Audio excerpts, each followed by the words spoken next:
Hi, my name is Zozo and I'm a dancer. I used to be an Essex Front Runner ambassador, brand ambassador, and I also help and coach women to strength training in gaining their strength back. In midlife, I help women in midlife, like myself, women who are plus 40, navigating perimenopause to gain strength, to gain confidence, to feel strong in their bodies, and to also improve their overall health and feel vital by doing small, consistent steps every single day or every second day.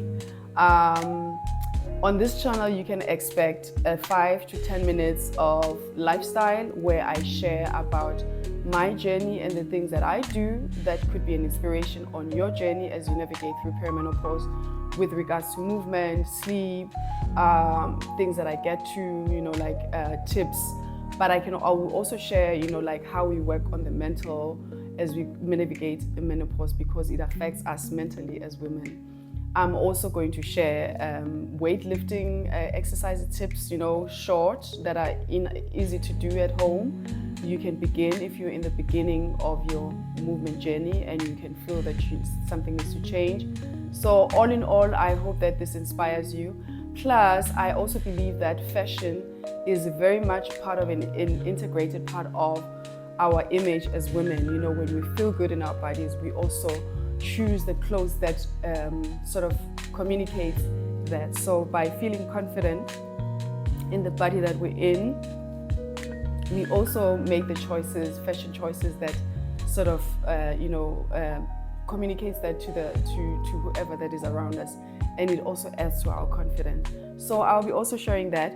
But on today's video, I would love to show you 3 exercises that you can do, begin with in the comfort of your own home using kettlebells, and just to begin to gain strength on your legs.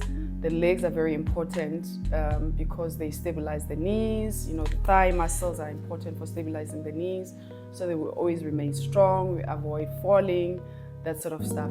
So if all of this resonates with you and you want to be part of this community, don't forget to subscribe, like, share, or just simply comment. Where are you on your journey? Are you a beginner? Are you an intermediate? What is it that you need and you're struggling with? And hopefully together we can sort of find our way through this perimenopause journey by incorporating movement, good habits of sleeping, minimizing stress, diet, all those things. So I am going to show you 3 exercises that could be good for your thighs and for your calves and for your glutes. And I am using a 7.5 kettlebell. You don't have to start as heavy. You can also start with a 4 or with a 5 if you're completely new. I've been doing this for now 2 years, so I sort of interchange. And because now I feel stronger, still, taking it easy. Sometimes when I want some challenge, I use the 16K, which I can really feel it really does something. But you have to crawl before you can walk, right? So if you have 4K or 3K, it's good. And it's not so much about doing a lot once every second week. It's about doing a little every second day or a little every day. So the trick here is, the mental is that 10 minutes every second day for the whole year consistently will yield better results than 30 minutes, 1 hour every 3 weeks or every month in the whole year. And if you think that exercising or moving your body should be a lifestyle, you integrate it as much as you think about brushing your teeth, that you do that every day. You floss your teeth every day, right? You wash your face every day. So find a way how you can incorporate that. Enough about the mental. So what we're going to do now is to stand with our kettlebell. And for me, it's very important that you understand the alignment of your body as you stand on your, you're about to do your squats or your lunge. And we're just going to, and when you lift, you make sure that you engage your core. So you're going to lift and then drop, lift, drop. So you don't completely go all the way up, but it's just a half a lift. So you're going to do this maybe 15 times. 2, and it can be a slow movement. 3, 4, 5, 6, 7, 8. Always monitoring your knees, your core. 10, and your shoulders. If you're lifting your shoulders, 5 more. 2, 3, 4, 5, and then you can release. And if you're feeling ready to repeat, do another repeat on this one. Another 15 seconds, you can do that. But for the sake of time of the video, I am going to skip that and then show you another one. So now I am going to try with the 16K, where we're going to again find the same alignment. So you imagine that your knees are pointing towards the middle toe. There's the big toe, then there's the middle toe. So you're not pushing your knees inward, or it's really, really important, because as you lift heavier, the body tends to do all kinds of things. So always consciously doing that, mindful training, so that we're not causing injury than gaining strength. And if you get hurt, it's going to delay the training process. So it's all about training mindfully, so that you continue to train day to day. So now we're going to lift it up, and then we're going to go 1, and this is heavy, 16K is heavy. 3, going to do 10, 4, 5, and you don't completely stretch your hips. 6, 7, 8, 2 more, 9, 10, and then you drop it gently and take a break. And if you're doing a heavier, you can already feel your body's heating up. And I hope that before you do this, you've done some gentle warm-ups. You can check my other videos on how to just warm up the body gently, get it, wake the body up.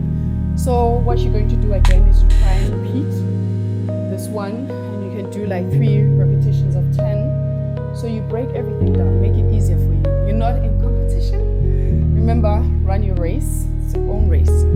So we lift again. We're going to do a 10. So 1, 2, and remember to breathe actively. 3. This helps. And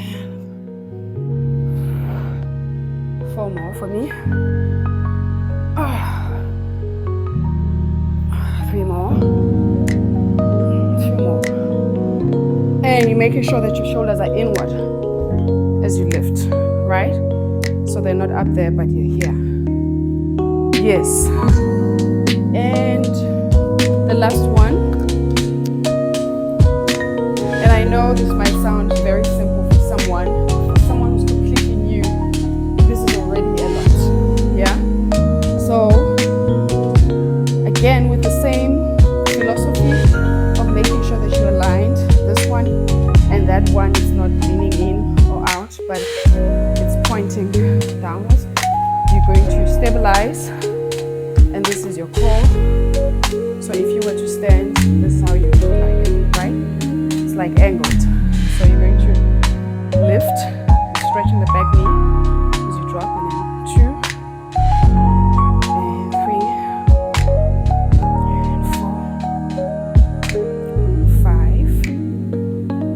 6, 7, always monitoring what is it that you're doing and adjusting. 9, 10. So again, you can start with a 10 and take a break, another 10, another 10. And if you build it like this, I call it scaffolding. Build as you go, a little by little, you end up doing a 30 minutes workout program, focusing solely on your legs and your, of course the whole upper body is engaged, but the main focus is the glutes, the quads, calves, and the core is also engaged. So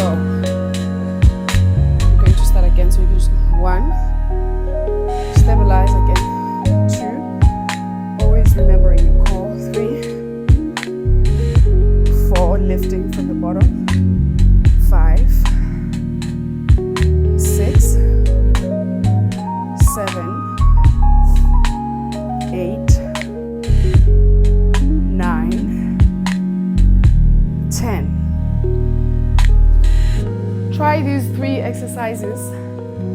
Let me know how it goes. And if you've done 15 per exercise, you can continue, go back and do a repetition, another 15, and maybe another 15, so that the goal is that you start with a 5-minute or 10-minute workout, and then at the end it becomes 15. And then in that way you gain more energy and you have the desire to do more. Because if you get overwhelmed, you're going to lose motivation. But if you build it up bit by bit, like building Lego, before you know it, you'll be so strong and be able to do so much when you look back. That is the approach, that is the mindset. So as women who are going through perimenopause, we're going through a lot. So exercising and moving our bodies should not be a stress factor. And if it can be done in an environment that is not overstimulating and overwhelming, it's even better. I personally find gyms where I am right now, I feel like my system is overwhelmed already, especially when I get my periods. I am just a mess. Like I catch every stimulus, you know, like sound, whatever. So I find that going to a gym, there's a lot of music, there's machine sound, people coming in and out. I really get overwhelmed and it just stresses my nervous system. So I feel like being at home, it requires that I'm more disciplined. I create a routine, but at the same time, I can push myself in an environment that feels calmer for my nervous system. I don't get agitated and overwhelmed. And you know, I feel like I've achieved something every time, even if it's the smallest. Whereas going to the gym and you don't get to do the program that you wanted to do can sometimes feel like you're failing, right? So these are the things that we don't really think about, and that maybe women who are going through perimenopause are not considered or in the structure of how things are. So help yourself, and maybe your home is the safest place to begin training. If you enjoyed this video or there's something that you would love to see more, comment, like, and share. And remember to subscribe. And thank you for joining me. Thank you for allowing me to share what I know, and please share with me as well. So subscribe.